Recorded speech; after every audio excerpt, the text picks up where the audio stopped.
left to be discussed. Pag-usapan natin ang routine activities theory ni Marcos Pelson at ni Lawrence Cohen. Good news, hindi na magtatanong ang PRC ng mga author ng mga theory. Kaya ang gusto ko nalang tandaan mo sana, yung title ng theory tsaka yung contents ng theory. Huwag mo nang tandaan kung sino yung gumawa. Hindi na itatanong yun, sino yung ganito, sino yung ganyan. No need for that. Okay, hindi naman yun sukatan ng pinakamatalinong criminologist, brad. Dapat naiintindihan mo yung laman ng theory, but not the author of the theory. No need to memorize it. Ang ating pag-uusapan ay isang theory paborito ng PRC sa nakaraang mga taon. Ang tawag parin ko dito ay RAT. Okay, Routine Activities Theory or RAT. Ang sabi kapatid ni Marcos Pelson at ni Lawrence Cohen, makinig ka buti, may tatlong elemento ang predatory crimes. Okay, pag sinabi natin paring predatory crimes, it pertains to what we call crimes with victims. It pertains to crimes with victims. Sir, para ka namang gago. Lahat naman ng krimen may biktima. Doon ka mali. Hindi lahat ng krimen may biktima. Not all crimes have victims. There are crimes without victims. Ang tawag doon, victimless crime. Pamilyar? Okay, hindi lahat. Pero ang pag-uusapan natin ay mga krimeng may biktima. Sir, kailan ba nagkakaroon ng tinatawag na krimen? May tatlong nakitang dahilan o may tatlong elementong nakikita si Marcos Pelson at si Lawrence Cohen. Okay? Kung natatandaan niyo pa yung first year ninyo, balikan natin siya. Let's talk about presence of what? Ano yung unang elemento? The presence of what? Okay, tandaan na the presence of motivated offender. May isang taong nagnanais na maging kriminal. Yan ang unang-unang elemento The first element of having a crime is actually having a criminal. Yan ang unang-unang paring elemento Hindi mangyayari ang krimen kung walang taong nais gumawa ng krimen. Yes or no? Yes. Diba? Walang manggagahasa kung walang manggagahasa. Diba? Wala pa rin mananakawan kung walang magnanakaw. Walang masasaktan kung walang nananakit. Walang maloloko kung walang manloloko. Am I correct? Okay. Yun nga lang, hindi sapat ang elemento. Oo, gusto mong gumawa ng krimen. Ang tanong, may mabibiktima ka ba? Gusto mong manggahasa? Ang tanong, may gagahasain ka ba? Gusto mong magnakaw? Ang tanong, may pagnanakawan ka ba? Gusto mong manakit? Ang tanong, may sasaktan ka ba? Gusto mong manloko? Ang tanong, may maloloko ka ba? Kaya dapat may tinatawag na availability of suitable targets. Pag sinabi pari ko natin availability of suitable target, it pertains to what? The victim. Yan ang ating pong pangalawang elemento. There must be an element of victim. Okay? There must be the presence of the victim. At dapat yung biktimang pipiliin mo, suitable. Ano bang ibig sabihin ng salitang suitable? When you say suitable, it is something which is fit. Pwedeng biktimahin. Gusto mong gasain. Ang problema, yung gagasain mo, ang pangalan si Ronda Rousey. Kilala mo si Ronda Rousey? Okay? Ang balak mong gasain pare si Ronda Rousey. Kilala niyo yun? Ronda Rousey. Ito I don't know kung magagahasa mo tong si Ronda Rousey. Siya po kapatid ay champion ng UFC. Ay kung balak mong manggahasa, pumili ka ng mahina-hina. Di ba? Huwag kang pipili pare ko na bago mo maghahasa, makakatatlong bali ka ng buto. Di ba? Okay, baka hindi lang buto mo mabali, pati buto mo mabali din. Maliwanag, dalawa yun Okay? Okay, sana kung gagasain mo yung mga vlogger. Ito yung may mga kilala kong vlogger, pare si Elsa Jean. Okay? Elsa Jean, mga kilalang vlogger. Kilala yung mga vlogger na yan, tol. Maganda yung kilala niyo yung mga vlogger na yan, tol. Okay? Tsaka ang pangalan pare si Autumn Falls. Autumn Falls. Mga kilalang vlogger to, brad. Yan. Mga vlogger yan, tol. Sino ba yung mga kilala kong vlogger? Si Maria Malkova. Okay, Maria Malkova. Yun, yung mga ganyan talaga. Mia Malkova. Sino ba pare? Si Lexi Lore. Sana all. Diba? Yan, may okay yan. Goods yan. O kaya pare, ang gagasain mo tol Sino bang mga medyo kilala ngayong mga artista? Sila Azzy Acosta. Yun, mga ganyan pare, sila Azzy Acosta. Sino mga uso ngayon, tol? Sila Alia Raimundo. Ito, tol. Yan. Mga bago ngayon, pare, ng mga vlogger ng Viva Max yan, tol. Okay? At may bago ngayon, pare. Ang pangalan ay si Lilia Puntapay. Ito, kapatid, ang...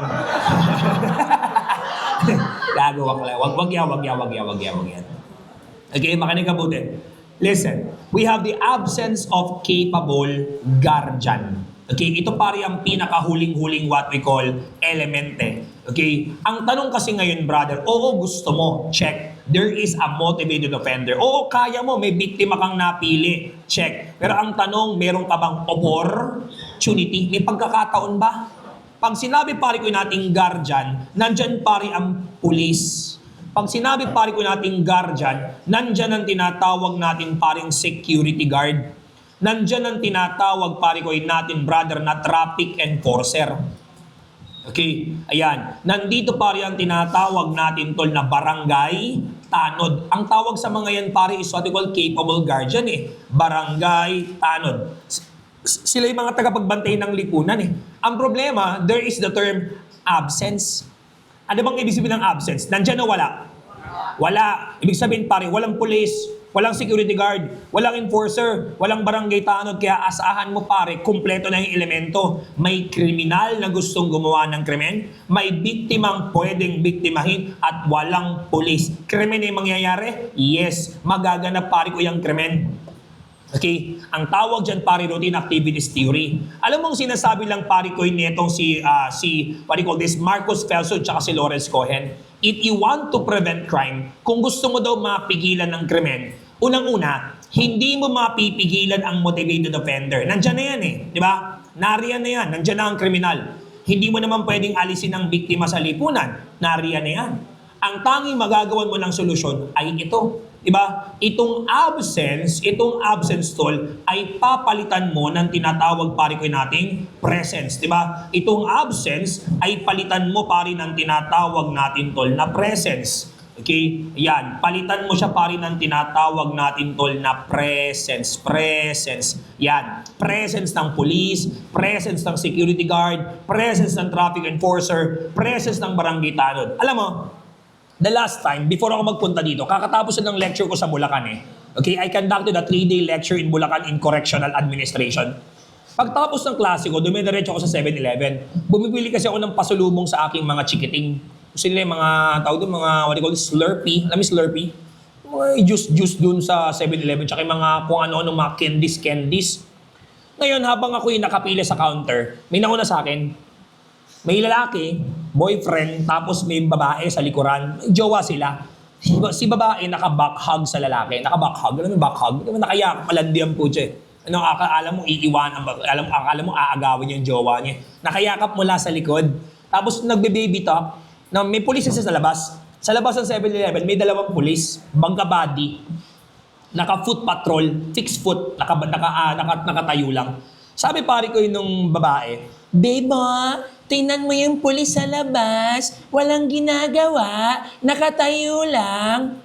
Nasabi pare ko yung lalaki, "Oo nga bebe, balita ko ang sweldo niyan, 37,000 a month eh. Laki ng sweldo, walang ginagawa, no? Unfair. Samantalang tayo, nagpapakandahirap tayo kakatrabaho."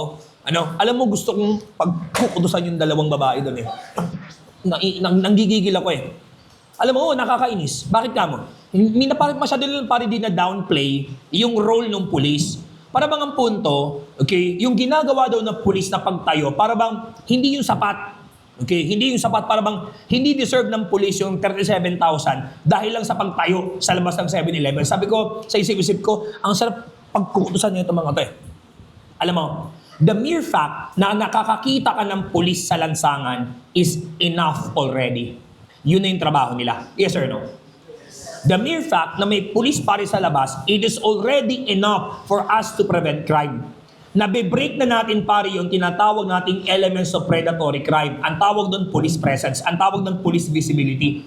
Maliwanag, sa ganun palang punto, masasabi mong safe ka eh. The mere fact na nakapunta ka pare ko sa 7-Eleven at makakalabas ka ng walang nangyari sa'yo kasi may pulis sa loob ng 7-Eleven o sa labas ng 7-Eleven, okay na yun, Brad. It is more than enough. Clear? Kaya kung minsan di ako naniniwala sa nullum crimen, nulla poena sine lege. Alam niyo yan? There's no crime when there's no law punishing it. Tinanong sa board exam yun na, ang paniniwala ko, there's no crime when there's no law enforcer. Alam mo yun? O, tol, minsan, walang krimen kung walang enforcer. Okay, minsan may krimen pag walang enforcer, bigyan halimbawa. Ako po ay mahilig magmotor. Sino ang kagaya ko dito? Mahilig sa pagmamotor. Meron akong 400cc sa bahay, Brad. I have a Kawasaki 400cc pare sa bahay. Niregalo lang sa akin ng asawa ko yun. Ano yun, sana all ko. Sana all. Diba, kaka-post ko ng sana all, pag-uwi ko galing Cebu, meron na kagad 400cc pare sa garahe. Sabi ko, ina talaga. Pagbukas ko pare ko yun ng cover, putya, 400cc, talagang napa-thank you Lord ako eh. Tapos pagbukas ko ng bank account ko, nawawala yung 300,000 ko, Brad. Nawawala yung 300k na inipong ko. Sabi ko, ba't nawawala yung pera ko? Sabi niyo, pinambili ko ng motor mo. Sabi ko, akala ko ba regalo mo sa akin yan? Sabi ko, oo, regalo ko nga sa'yo. Eh, ba't pera ko yung ginamit mo? Anong sabi niya? Ang pera mo, pera ko. Ang pera ko, pera ko lang. Di ba? Sa club dal, no? Nakamakinig ka buti. Nag-drive ako ng motor ko. Laki ng motor ko, pare. May kasabay ako, Brad. Neo. Neo, pare. Neo Sporty. Di ba? 125 ba yun? 125? O 115? 125. Tapos, 3 seconds pa pare yung traffic light. 3 seconds na red. Ibig sabihin, 3 segundo na lang, mag-go na. 3 seconds pa lang, umabante pare yung naka-Mio. Kasi parang ang punto niya, magi-green light naman na, di ba? Kaya kahit 3 seconds pa lang, umabante na. Okay? Putsang na, pagdating niya sa gitna ng intersection, lumitaw yung enforcer na police, di ba? Lumitaw pare yung traffic enforcer. Pinara siya, gilid mo. Ito, namuti siya eh. Gilid. Bisa siya. Sabi ng driver, sabi pa rin ng violator, bakit? Puta, mataas pa boses mo Bitan driver ka Di mo naman nakikita, kulay pula. Kulay pula, liwaliwalang, di mo nakikita. Sabi pa rin ng violator, nakita ko naman sir na kulay pula. Nakita mo naman pala eh. Ba't mabati ka pa rin? Hindi kita nakita sir. Naintindihan mo yung punto niya? Nakita naman niyang pula. Pero hindi pa rin siya umaba, hindi pa rin niya sinunod yung batas kasi wala siyang nakikitang enforcer. Yun ang ibig sabihin nito, Brad. Okay? May motivated offender, may suitable target, and there is an absence of capable guardian. Mas ginaganahan ng taong mag-commit ng krimen pag walang pulis. Pero pag nariyan, gagawa ka ba ng katarantaduhan sa traffic rules kapag may gitna at meron dyan? Nakasakay ako pare sa sasakyan kanina ng isang dean. Okay? Nung Marbel College of Science, School of Science and Technology. Ano yun? MSST ba yun? Okay, ayun, doon sa Coronadal. Tapos, doon pala sa bandang 2P, okay, may speed limit. May 50 lang yata, 50 lang kilometers per hour. Sabi ko, sinusunod mo yan, sir? Oh, sir, may nanguhuli. May mga dalang speed gun. Alam mo pare? May mga speed gun. Putsam, ang bayad pala do, 1,000 yata, 1,500. I forgot. I don't know kung magkano. Meron din ganun sa amin. May mga ganun din pa rin na rules. Pero kung sa gabi, wala naman na sigurong bantay ng paggabi. Di ba? Wala na yun, Wala na. Kaya puta, kahit na bumanat, banat na yun nga lang, mamamatay ka na lang. Di ba? Sabag, di mo naman malalaman yun Di ba? Patay ka naman Okay, ang tawag yun elements of predatory crimes. Alright? Nakakasabay? Sige po. Laban tayo. Pag-usapan natin ang ating School of Thought number 3. Pag-usapan natin ang School of Thought number 3. Ang tawag dito ay positivist. Positivism or positivist. Sir, ano tong positivism or positivist na binabanggit mo? Alam mo, sa ibang libro mai-encounter mo, ang positivism may kilala sa tawag na positive school. Positive school. Same lang yun Positivism, positive school. May iba akong na-encounter, ang tawag nila ay positivist approach. Pare-pares yan. Positivism, positive school, positivist approach. May na-encounter pa akong isang librong nabasa ko, tol. Ang ginamit nilang term ay Italian school. Okay? Ano ulit ibig sabihin ng school? Group. Kaya pag sinabing Italian school, Italian group, grupo ng mga Italiano. Okay? Ito kasi paring positivism, ang lahat ng taong kabilang dito, puro Italian. Si Garo, si Fe, tsaka si Lo. Garofalo. Garo stands for Garofalo. Fe stands for Ferry. And Lo stands for Lombroso. Ang tawag sa kanila, holy. Shit. De, joke lang. Holy Holy Tree. Okay, mamaya pag-usapan natin yan, Brad, sila. Okay? Tandaan to lahat. Positivism, positivist, Italian school. Makinig ka sa akin pare mabuti. Okay? Makinig. Listen. Check. Masakit magsalita pare itong tatlong to. Alam mo sabi ng positivism, they rejected free will. Hindi sila naniniwala sa free will. Remember, ang free will ay paniniwala ng classical at neoclassical. Pero sabi pa rin ng free will, walang ganyan. There's no such thing as a fucking free will. Ibig sabihin ng paniniwala pa rin ng positivism, people did not choose to commit crime. Hindi pinili ng taong mag-commit ng krimen. Hindi ginusto ng taong mag-commit ng krimen. Hindi yan sinadya ng taong mag-commit ng krimen. In fact, ang paniniwala, pare ko, brother ni Garofalo, Ferrer at Lombroso, people are pushed to commit crime. Okay? Sa Tagalog, kapatid, ang tao, hindi nila piniling maging kriminal. Itinulak sila ng iba't ibang rason kaya sila pare naging kriminal. May kwento ang kanilang pagiging kriminal. May istorya ang kanilang pagiging kriminal. Para bang ang punto, hindi magic ang crime eh. Tada, gusto kong maging kriminal. Tada, papatay ako. Walang ganun eh. May istorya yan eh. May proseso, ba't ka naging kriminal eh? Okay? Paliwanag, naiintindihan yung punto? People are pushed to commit crime. Para mas maintindihan mo pare, itong si Garofalo, Lombroso at Ferry ay may isang idol na philosopher. Okay, wait lang ha, let me introduce you. Babalikan ko ang positivism ha, tatalo lang ako ng topic. May papakilala ko sa iyo isang tao. The name of this person is Auguste Comte. Pamilyar? Pamilyar kay Auguste Comte? Tinulong sa boarding exam to. Auguste Comte, by the way, is the father of sociological positivism. Okay, sociological positivism. Gustong-gusto ko pare si Comte. Hanggang ngayon, yung paniniwala ni Comte ay akin pong pinaniniwalaan until now. Ang tawag sa paniniwala ni Comte ay determinism. Sige nga, banggitin mo. Everybody say determinism. Determinism, kapatid, it is a belief that everything, including crime, has sufficient causes. Ganda ng kanyang sinabi pare. Lahat ng bagay, as in, lahat ng bagay may dahilan. Everything happens for a reason. Even crime. Pati krimen, may kwento yan. Kilala mo si Harley Quinn? Yung kapartner ni Joker? Hindi naman yun magic na naging ganun lang eh. Hindi magiging Harley Quinn si Harley Quinn kung hindi niya nakilala si Joker. May reason, di ba? Okay, may rason ng bawat bagay. May pinagmumulan ng lahat ng bagay, Brad. Everything happens with a specific reason. Bigat halimbawa, yung aking pong pangalawang anak, si Maya, 6 years old yun eh, grade 1. Nagtanong sa akin yung nakaraan, isang napaka-unexpected na tanong. Alam mo sa niya sa akin? Daddy, saan galing yung rain? Saan daw galing yung ulan? Sabi ko, putang inang hirap niya itong ipaliwanag ah. Alam ko naman kung paano ko ipapaliwanag. Alam ko naman ang sagot. Ang tawag water cycle. Evaporation, condensation, precipitation lang naman yung sagot. Pero ang hirap ipaintindi ng water cycle sa isang grade 1 na bata. Diba? Di naman niya maintindihan ng proseso ng evaporation, condensation, at precipitation. Sumagot yung nanay. Sabi ng nanay, baby, anak, yung rain, galing yan sa tears ng mga angels. Umiiyak daw kasi yung mga angel, kaya daw umuulan. Nainis ako. Sabi ko, halika nga dito, mag-usap tayo. Kinausap kay nanay, mag-usap nga tayo. Pag ganun man sinabi mo sa anak mo, pag ganun sinabi mo sa anak mo, umuulan kasi yung mga anghel umiiyak, eh hindi pa naman niya maiintindihan yung tinatawag na water cycle eh. Sabi ko, kahit nasabihin mo yung anong tama, hindi mo pwede sabihin na yung mga anghel umiiyak. Ano yung pag may bagyo, yung mga anghel depressed, ganon? Diba sablay? Tatanong ng bata, di ba? Ibig sabihin, mami, kapag malakas yung ulan, no, yung anghel depressed, ano pangalan ng anghel? Opong? Nando? Di ba?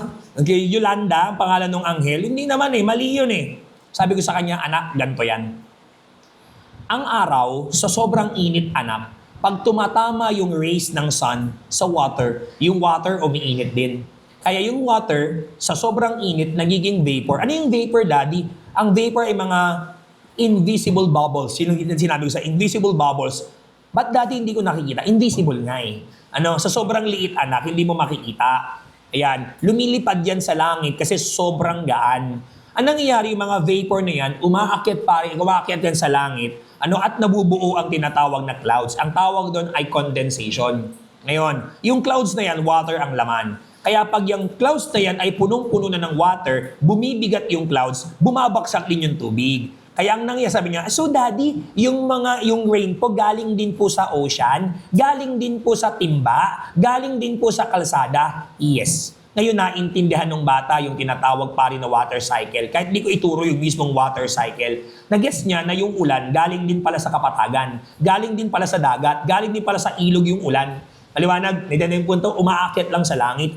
Kaya hindi tama yung umiiyak yung anghel. Ganon din pare ang krimen. Ang krimen may dahilan. May kwento kung bakit ka pare naging kriminal. Maraming example niyan. Nandito ang biological determinism. Ang sinisisi ka pa ni SWAT, pakibasa, genes. Kaya ka daw nagiging kriminal kasi nananalaytay na sa dugo mo ang pagiging kriminal. Minana mo ang pagiging kriminal mula sa mga magulang mo. Do you understand? Naintindihan? Ano pa? Okay, psychological determinism. Naniniwala sila sa tinatawag na mental disorder. Kaya ka nagiging kriminal kasi may tama utak mo. There is something wrong with you. Kapag yung boyfriend mo masyadong seloso, may sakit yan. Ang kanyang sakit, paranoia. Jealous paranoia. Okay? Maliwanag.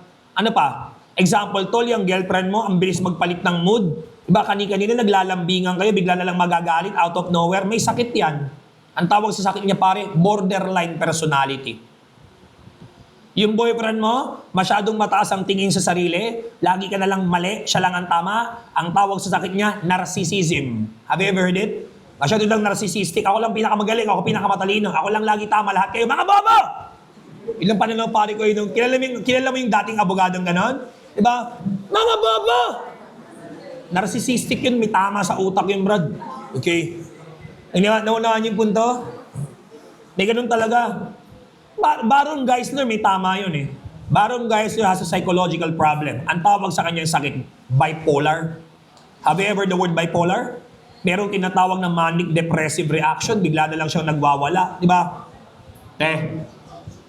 Yung sabaw. Yung sabaw. Taka na wala pa rin pumapansin.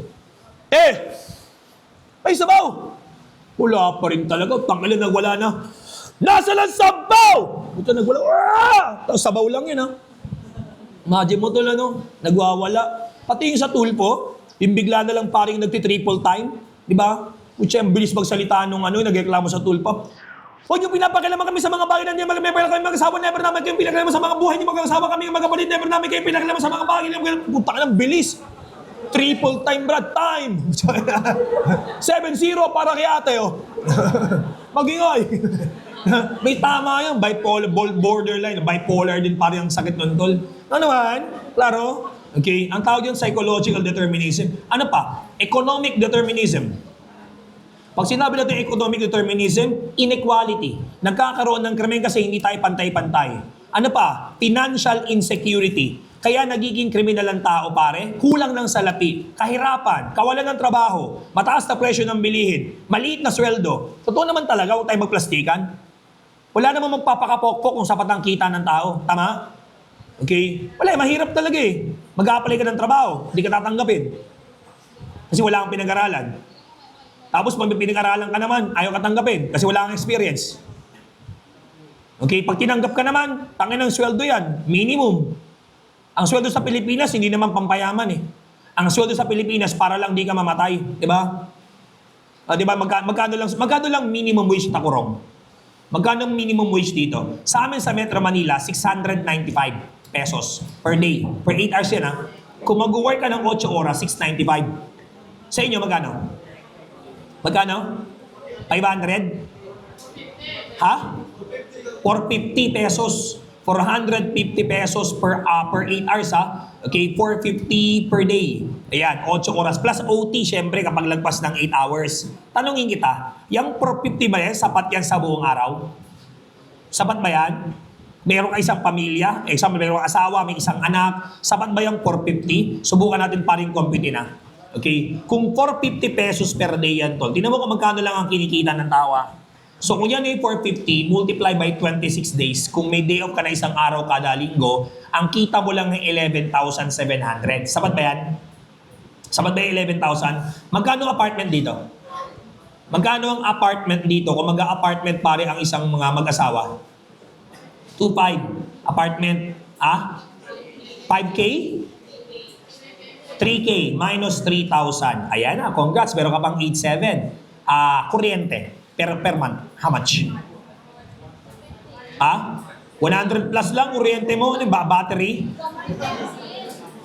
Sa isang pamilya, sa isang maliit na pamilya, 2,000, 1.5, sa gitna tayo, 1.5. Okay? O, meron bang 7.2? Tubig, magkano? May bayad ba tubig dito? May bayad ang tubig dito? Meron. Magkano? Magkano per month nyo sa tubig? 500. Okay. 350. Sige, gawin natin 350. Pang tipid lang, 350. O, meron ka pang 6.8. Diba? Wi-Fi. Magkano? At natural, pangangailangan ng Wi-Fi ngayon, ha? Yes or no? Pangangailangan ng load ngayon, ha? Magkano Wi-Fi ngayon, Brad? 1.7? Butsa ka ng mall, no? 1,700. Meron ka pang 5,000. Di ba? Meron ka pang 5,150. Wala pa yung pagkain, ha? Wala pa yung pagkain. So, pagpalagay natin magkano budget ng isang mag-asawa sa pagkain. Okay? 5,150, ha? Magkano pare ang budget ng mag-asawa sa pagkain? Come on. Sa isang araw, magkano? Mula breakfast hanggang dinner, how much ang gastos? Pagpalagay natin mga 500, pagpalagay natin, hindi, mula breakfast, lunch, dinner. How much? Magkano kaya? Pagpalagay natin 300, di ba? 300. Multiply that with 30 days. Multiply that by 30. Okay? 9,000. Magkano pa yung pera mo kanina? 5,150. O uutang ka sa Bombay ng 3,800. Di ba? Kulang na kulang, ano? Maliwanag, kulang na kulang, putsang ina. Okay? Hindi sapat yan.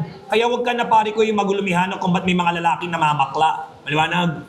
Ano, tapikin mo nga, tapikin ni barkada mong namamakla, natapikin mo pare, sabihin mo sa kanya, tol, tuloy mo yan. Naiintindihan kita. Mahirap talaga ang buhay. Kaya kailangan mamayot, di ba? Magbayot, di ba? Ano, magkano ba pare ko yung ano dito? Magkano ang booking sa bayot ngayon, tol? Magkano booking sa bayot ngayon, tol? 1.5, di ba? Pwede na rin, di ba? Booking sa... Ang mahal na ngayon, ha? Nung panahon namin, libreng gupit lang eh. O tol, sa amin, nung college kami, di ba, yung mga barkada ko, pagkapos sa pera, inspection na ng buhok. Di ba? Tong, walang pera, magpapagupit yun. Siyempre, kesa namang ukaan yung buhok mo na malang airbender, di ba? O siya magpapaano yun, tol? Chupet. Alam mo yung chupet? Chupet, chupa, na may libreng gupit. Wow, tsaka na, di ba? Chuchupain ka na, gugupitan ka pa. Chupet, di ba? At least makakatipid ka. Papapasin mo yung mga kaklase ko nun, latan-lata pag nasa classroom na eh. At nangihina ka. Nagpagupit ako, pre. Tok, ba't ka nangihina? Di ba? Dapat nga fresh ka pag bago gupit eh. Pre, alam mo na. Di ba? Nachupet eh. Di ba? Yan, economic talaga. Wala talagang pera, tol. Wala kang nabasang trivial dyan. Meron ba? Wala. In fact, at tinan mo mabuti ha, listen to me very carefully. Positivism assumes that all criminals are sick individuals. Ang mga kriminal ay may sakit. Okay? Ang mga kriminal pare ay may karamdaman. All criminals are sick individuals. May sakit yan. Anong klase ng sakit? Ito tulo, biological, psychological, economic. May sakit sa katawan, bio. May sakit sa isipan, psycho. At may sakit sa bulsa. Anong tawag? Economic. Okay? Kaya pag tinanong ka sa board exam pare, if you will be asked by the board exam, what is the purpose of penalty in positivism? What is the purpose of penalty in positivism? Anong dapat natin paring gawin sa pasa sa mga kriminal? According to positivism. Letter A, retribution. Letter B, mitigation. Letter C, exemption. Or letter D, treatment and rehabilitation. Anong dapat nating gawin sa kanila? What's your answer? Anong dapat gawin? Pare, common sense. Ang turing ng positivism sa mga kriminal is what? Pakibasa? Sick. Tayo, ang mga kriminal daw may sakit. Question, kung ang isang kriminal ay may sakit, anong dapat gawin sa kanya? Kayo ba? Kapag may sakit kayo, anong ginagawa ng nanay nyo? Ginugulpi ba kayo ng nanay nyo? Pag nilagnat ka ba? Pag gagaling ka din. Ganun bang ginagawa sa ating mga may sakit? Hindi. Binibigyan ka ng Biogesic. Binibigyan ka pari ko ng Neosep. Binibigyan ka ng BioFlu, binibigyan ka ng Alaxan. What is the answer? Treatment and rehabilitation. Klaro? Nahuhunawaan mga sir at ma'am? In fact, sinuportahan yan tol ng tatlo. Sabi ni Auguste Comte, determinism. Sabi nung tatlo, yes, naniniwala kami sa iyo, Auguste Comte. In fact, ang unang naglabas ng theory ay si Cesar Lombroso. Okay, ang kanyang buong pangalan pare maganda eh. Marco Ezekiah Cesar Lombroso. Haba ng pangalan. Basta Italian talaga tol, mahaba pangalan ano. Marco Ezekiah Cesar Lombroso. Okay, siya ang tinatawag yung father of modern criminology. Okay, sir, ano po ba ang paniniwala pare ni Lombroso? Kapatid, makinig ka. Hindi ko gusto si Lombroso. Ever since na ako ay kolehiyo, way back 2009, nag-start ako mag-aral ng criminology. Ilang taon na kayo nun? 2009. First year na ako nun, tol. Ilang taon na kayo ng 2009? 6 years old? Inong tanda ko na pala. Nag-aaral na ako ng college nung time na yun. First year. Okay, nakagraduate ako 2013, 2014 batch eh. Ilang taon na kayo nun? 2013, 2014. 11, high school na siguro kayo, no? O grade 6. Diba? Tanda ko na pala pare. Makinig ka buti. Si Lombroso, I never idolized Lombroso. Sablay itong tarantadong doon eh. In fact, Lombroso is not a criminologist. Lombroso is a physician. Alam mo yung physician? Doktor. Isa po siyang manggagamot. Kaya ang expertise ni Lombroso, hindi criminology. Ang expertise ni Lombroso, biology, the study of living things. Makinig ka. Idol na idol pare ni Lombroso, ang isang scientist na ang pangalan ay Charles Darwin. Idol na idol pare ni Lombroso yan pare, ang pangalan ay Charles Darwin. Kilala niyo to? Okay, Darwinist to pare si Lombroso eh. Itong si Charles Darwin tol ay may theory. Ang pangalan ay theory of what? Theory of what? Yan. Theory of evolution of man. Hindi daw tayo galing sa Diyos. Hindi daw tayo galing kay Eva at Adan. Di ba? Ito galing kay Adam at Eve, kay Eva at Adan. Pero wala eh. Mahal mo na. Wala tayong magagawa, mahal mo na. Eva at Adan. Hindi. Makinig ka buti. Alam mo, sabi pare ko ni Darwin, tayo daw ay galing sa mga apes. Galing daw tayo sa mga unggoy. At paglipas ng milyong-milyong taon, inat tao ka na. Tinamay katabi mo. Kamayan mo pare, kamayan mo. Sabihin mo, congratulations, nag-evolve ka. Diba? Tao ka na. Hindi ganyan ang mukha niya, milyong-milyong taon nang nakakaraan. Ito itsura niya, no? Okay, tinan mo to la. Makinig ang buti ha. Listen. Ang tawag ay Australopithecus. Australopithecus. Ito ang itsura niya before. Yan. Yan ang itsura ng kaklase mo before. Yan daw ang unang klase ng taong lumakad sa mundo. Tapos po siya, naging homo habilis. Homo habilis is handyman. Okay? Ayan. Tanga na, snappy oh. Snappy pare oh. Handyman. Okay? Tapos pare, naging homo erectus, the standing man. Okay? First year oh. First year, brad. Snappy oh, intern no. Diba? Ito graduate na no, haba ng buhok eh. Diba? Graduate na. Ang lupit mo pare. No, ganyan daw itsura pare ko ng kauna-unahang tao eh. No. Imagine mo, yan pala itsura ng mga taga-Tacorong before, di ba? At saka mga taga-Bulacan, taga-Maynila, ganyan pala itsura. Ang tawag yan, Homo erectus. Tapos pare, may na-discovering species ng tao sa Luzon. Okay, sa Callao Cave sa Peña Blanca, Cagayan Valley, sa Region 2. Okay, ang pangalan Homo luzonensis. Yan daw pare itong kauna-unahang itsura ng mga Pilipino. Okay, sa Pilipinas pare, Homo luzonensis. Snapper rin, no? Diba? First year. Imagine mo, tol. Ito yung EA mo dati, oh. Ganyan daw itsura pare ng EA mo dati, tol. Yan daw ang unang-unang chicks pare sa Pilipinas, diba? Taginang cute. Okay. Ito, ang kit-kit. Tinan mo yung kamukha to ng katabi mo. No, hawig ba? Yan daw ang kauna-unang. Tapos pare, naging Homo sapiens. Pag sinabing Homo sapiens, naging ganap pa rin tao. Yan. Yan daw pare yung itsura pare ng ating pong kauna-unahang totoong tao, brad ha. Okay? Ngayon, ang itsura na pare ko ng tao, brother, okay, ang itsura na pare ko ng tao ay ito na. Ito na itsura pare ko ng tao ngayon. Oh, ayan. Nakita mo, tol? Ano yun ang tunay na tao na ngayon, Brad? Okay? Na, makinig ka buti, abante po tayo. Ang tawag yan, evolution. Naglabas ng theory itong si Cesar Lombroso. Ang tawag niya sa kanyang theory is the theory of atavism. Sir, ano yung atavism na yan? Makinig ka sa akin mabuti ha. It is the state of incomplete evolution. Incomplete evolution. Sa Tagalog, tao ka, pero mayroong pang katangian ng unggoy na hindi nawawala sa iyo. Ibig sabihin, oo, tao ka, may mukha ka naman tao, pero mukha ka ring unggoy. Ibig sabihin, may katangian ka pa na hindi pa lubusang nag-e-evolve. It pertains to the presence of throwback physical traits. Throwback physical traits. Meron ka daw katangian pa rin na maikukumpara sa isang unggoy.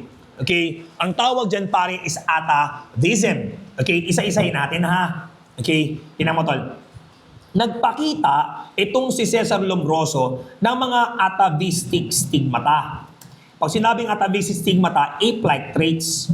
Ito daw ang sintomas na kulang ka pa sa evolve. Number 1. Makinig ka sa mabuti ha. Una, nandito kapatid ang unang requirement. Masasabi daw na kulang ka pa sa evolve. Masasabi pa rin na may katangiang pa rin ng pagkaunggoy kapag ikaw ay maitim. Grabe tol, no? Napakasama ng ugali ng Lombroso. Kaya ayoko sa kanya. I never idolize Lombroso. Masama ugali ng gagong to eh.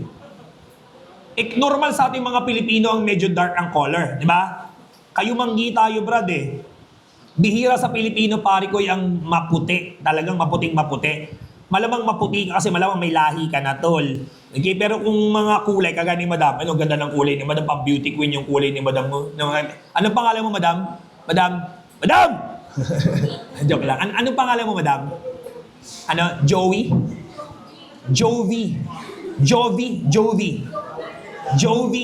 Ano ba? Jobit? Jovi. Kobe Bryant? Kobe? Ano ba? Chovy? Jovi. Pangalan mo. Ano spelling? J-O-B? Joby? J-O-B-E-E? Joby? Tama. Isa lang Joby. Ayan, Joby. Ayan, okay. May kamukha kang beauty queen namin sa Bulacan. Kamukha mo yung beauty queen namin sa Bulacan. Ang pangalan niya si Chelsea Manalo. Okay? Alam mo si Chelsea? Okay, si Chelsea Manalo. Kamukha mo ba? Kamukha mo. May konting hawig. Pag inayusan ka, madam, di ba? Ano, pang binibining Pilipinas. Yan talaga kulay ng Pinoy, di ba? Yan talaga ang morenang Pilipina, di ba? Okay. Chelsea Manalo, bro, di ba? Pares kayo ng buhok, medyo kulot-kulot din yung buhok mo, madam, eh, di ba? Na yung pagka-Chelsea Manalo, tol. Pati yung kasalukuyan ngayon, piyata na bilibining Pilipinas, morena din, di ba? Yan ang mga tunay na kulay ng Pinay. Kaya ayoko kay Lombroso, masyadong mapanakit eh. Ito pa isa, mabuhok ang iyong katawan. Balbon. Ano ba tawag yung sa balbon? Sabi kasi ng Tagalog, balbon eh. Sa inyo ba? Ano daw? Bulbulan. Sabi ng bulbul, in private, yung hair sa private part, ayan. Girls, meron akong tanong na-attract ba kayo sa mga lalaking mabuhok ang dibdib? Do you find men with hairy chest attractive? Hindi. Ayaw nyo. Sa bagay, wala rin akong ganun eh. Ang meron lang sa akin yung buhok sa pusod. Yung buhok sa pusod. Ang tawag pala doon, karug. Ayan, ang tawag nun pare, karug. Ayan, karugtong ng bulbul. Yun yung ibig sabihin ng pare. Karug ang tawag namin ng brad. Karug. Yun talaga tawag namin sa Tagalog. Sa inyo ba anong tawag doon? Sa Cebu, ang tawag nila sumbol eh. Sumbol. Sumobrang bulbul. Yun yung term nila pare. Sumbol. Sa inyo ba anong tawag? Yung buhok sa, sabot? Ayan, nakamakinig kabuti. Masyadong malaki ang iyong mga mata. Large eyes. Grabe tol, no? Sama na ugali ni Lombroso, no? Masyadong malaki ang iyong mga tenga. Masyadong malaki ang iyong mga panga. Large jaws. Okay? Mapanga, large jaws pare. Ayan. Ano pa sir? Number 6, masyado ring malaki ang iyong mga labi. Makapal. Malaki ang bunganga mo. Alam mo, ayoko kay Lombroso. Para sa akin kasi I find women with large lips attractive. Pag ang babae, malaki bunganga, malaki labi, ang gandang babae. Angelina Jolie, laki ng bunganga, gandang babae. Sino ba? Ann Curtis, laki ng bunganga, pagkaganda-ganda ng babae. Di ba? Pero sa kanya, hindi, kulang ka pa sa ebol kapag malaki bunganga mo. Sobra, no? Alam mo, pag ang girlfriend mo malaki bunganga, pag hinalikan ka, hanggang tenga mo basa. Di ba? Isang sakmala na lang, hindi mo na kailangan lipat-lipat pa. Di ba? Isang kiss na lang tol, sabukan ng buo. Di ba? Na magaling. Masyado rin paring mahaba ang iyong mga kamay. Number 8, masyado pare ko na marami ang iyong skin wrinkles, mga kulubot sa iyong pagmumuka. Number 9, okay, twisted ang iyong nose. Pango ang iyong ilong. Sakit naman nun, sir. Normal sa ating mga Pilipino, pare ang maliliit ang ilong, di ba? Di naman tayo kagaya pare ng mga Amerikano eh. Pag nakita mo pare yung ilong ni Raisa Soberano, kasi may lahi yun eh. Okay? Yan, Liza Soberano nose. Pag nakita mo yung ilong niya pare, pucho ko, no? Pag nakita mo yung ilong, oh, ganda ng ilong. Okay? Pag nakita mo yung ilong ng Pinoy. Allah, yun. Tignan mo yung ilong ng Pinoy, oh. Iba talaga eh. Iba talaga ang ilong ng Pinoy eh. Diba? Kung nakita mo yung ilong ng Pinoy, oh. Wala eh. Ito parang kinukumbulusyon na parang. Wala. Iba talaga ilong pare ko ng Pinoy. Diba? Wala tayong magagawa. Kaya maraming Pilipino nagpapa-rhinoplasty eh. Diba? Okay. Alam mo yung rhinoplasty? Diba? Nagpapadagdag ng ilong. Papaayos pare ng ilong. Diba? Wala. Tingnan mo si Maymay, oh. Pag nakita mo yung ilong ni Maymay. Diba? Wala eh. Maliit talaga yung ilong natin, mga Pilipino eh. Kumbaga sa project ng DPWH, ghost project yung ilong natin. Hindi natapos eh, di ba? Na makinig kabuti. Ano pa, nandito ang tinatawag natin pare na sloping forehead. Sloping forehead. Pag sinabing sloping forehead, dapat ang noo mo malapad eh, kagaya nito. O kaya ang noo mo flat lang. Pero pag ang noo mo nakaslant, pag ganun yung noo mo to na parampa, okay, padiagonal yung noo mo tol, papasok, there's something wrong with you. Ang sabi pa pare ko ni Lombroso, take note, ayan, if a person possess at least 5 atavistic stigmata. Tingnan mo ha, 10 yung akin pong pinakita. Kung meron ka daw pare sa 10 na yan, nakakuha ka ng at least 5. Congratulations! Ang tawag sa'yo pare, born criminal. Pinanganak ka ng maging kriminal. Nananalaytay na pare sa dugo mo ang pagiging kriminal. Nakatadhana ka ng maging kriminal. Check mo yung katabi mo. Nakailan? Nakailan ka? Eh, kung naka-apag ka lang, congrats, na hindi ka born criminal. Diba? Kung naka-10 ka, diba? Congrats, ikaw na talaga pare ang hinahanap ni Lombroso. Sumuko ka na. Ano? Na, baka niya kabuti. Ang sabi pa pare ko ni Lombroso, ang pagiging born criminal daw ay hereditary. Ano bang ibig sabihin ng hereditary? Na mana, pwedeng maipasa. Klaro? Naunawaan? In fact, hinati-hati ni Lombroso ang kanyang study. Meron siyang different types of criminals according to Lombroso. Okay? 4 types of criminals. 4 na uri ng kriminal. Number 1, born criminal type. Born criminal type. From the word itself, tapos na tayo dito, it pertains to atavistic. Okay? Ito yung mga kriminal na mukhang unggoy. Kulang sa evolution. Kaya kayo pag manlalait kayo ng tao, huwag niyong sabihin, pangit! Huwag. Sabihin mo, atavistic! Mas okay yun. Sabihin mo na lang atavistic. Magkatanong yun, ano ibig sabihin ng atavistic? Never mind. At least, nakapanlait ka na hindi ka nakapasakit ng damdamin. Ang tawag doon, professional na panglalait. Paliwanag. Diba, imagine mo, nilait mo na siya, pinagmukha mo pa siyang tanga. Na, yun ang maganda, tol. Okay, na makinig kabuti. Eto pa isa. Listen, insane criminals. Okay, insane criminal type. Ang tatandaan lang, it pertains to criminal with mental disorder. May problema sa pag-iisip yung taong to eh. Okay, now makinig kabuti. Number 3, nandito naman ang tinatawag nating pseudo-criminal type. Pseudo-criminal type. Pag sinabi nating pseudo-criminal, it pertains to criminal by self-defense. Nagawa lang niya paring maging mapanakit, nagawa lang niya paring makang argabyado ng kapwa sapagat mayroon siyang pagnanais na proteksyonan ng kanyang sarili. Okay, natural, inaargabyado mo tao, paglalaban mo sarili mo, di ba? Okay, nakapanakit ka. Okay, ang nga pala, may isang bata, 15 years old, sumali sa rally sa Maynila noong nakaraang 21. Namatay, nasaksak, nabalala niyo? Nasaksak ng vendor. Kasi pare nang gugulo sila sa Maynila eh. 'Di ba? Pinagbabasag nila pare yung salamin ng Sogo, pati hotel no, pati nga traffic light pinagsisira para mga tanga no. Anong kinalaman pare ng traffic light sa pinaglalaban mo? Okay? Tapos pati mga pulis pinagbubugbog. Anong sense? Nakulong ba pare yung mga politiko nung nanakit ka ng pulis? Iba para mga tanga, no? Mag-rally lang. Sumigaw ka lang ng gusto mo, pero huwag kang manakit. Iba pa rin nagpunta lang ng Maynila para manggulo eh. Pucha, may isang lalaki na argabyado, may isang tindero, sinaksak siya ngayon, patay yung bata. Ang tawag doon ay pseudo-criminal. Ano pa? Nandito ang tinatawag, pare ko natin, brother, na criminaloids. Sir, ano tong criminaloid? Yan ba yung mga criminal na mongoloid? Hindi. Pag sinabi natin criminaloid, it pertains to criminal by passion. Ayan, sa ibang libro, ang tawag sa kanila, acute criminal. Mga naging kriminal dahil lamang sa galit, dahil lamang pare sa selos, dahil lamang pare sa burst of what? Feelings. Nahuli mo ang iyong asawang may ka-gerger na iba. Natutunan ko lang to sa mga kabataan eh. Gerger. Have you ever heard it?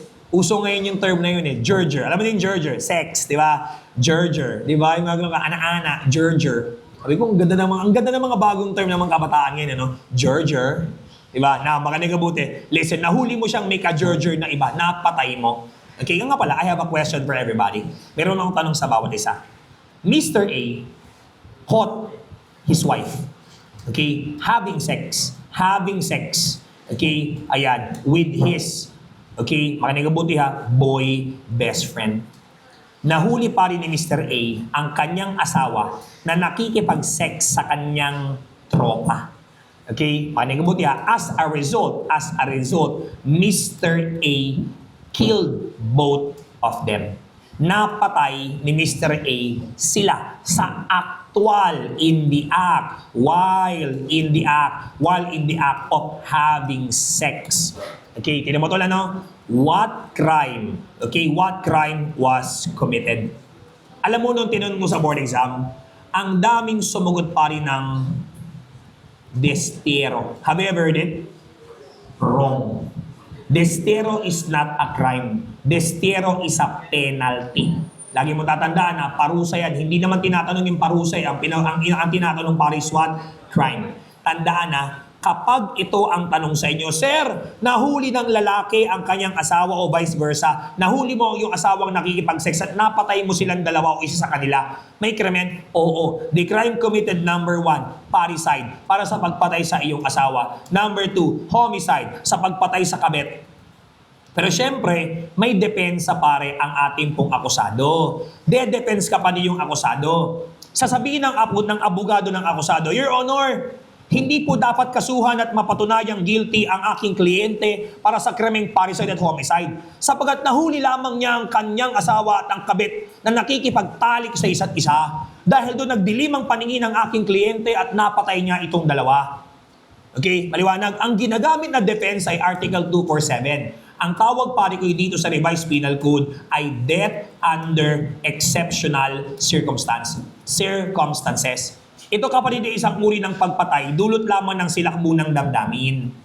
Kapag napatunayan talaga na napatay mo siya sa aktong pakikipagtalik sa iba, ang magiging penalty mo lang, hindi perpetua. Ano magiging penalty mo? Destero. Kaya pag tinanong ka, Sir, anong krimen ang nakomit? Napatay ko ang aking asawa. Ang kaso, parricide. Napatay ko yung kabet. Anong kaso? Homicide. Anong depensa? Article 247. DUEC. Death under exceptional circumstance. Anong parusa? Destero. Palalayuin ka lang ng 25 to 250 kilometers away from the victim or the family of the victim. Ikaw, layo. Stay 25 to 250 kilometers. Klaro? Sir, bakit hindi kinulong? Nakapatay sir Ba't di kinulong? Ang tawag sa kanya ng gobyerno, criminaloid. Anong criminaloid? Criminal by passion. Diba? Idala lang ng galit. Sino ba matutuwa kapag nahuli mo ang asawang may kasex na iba?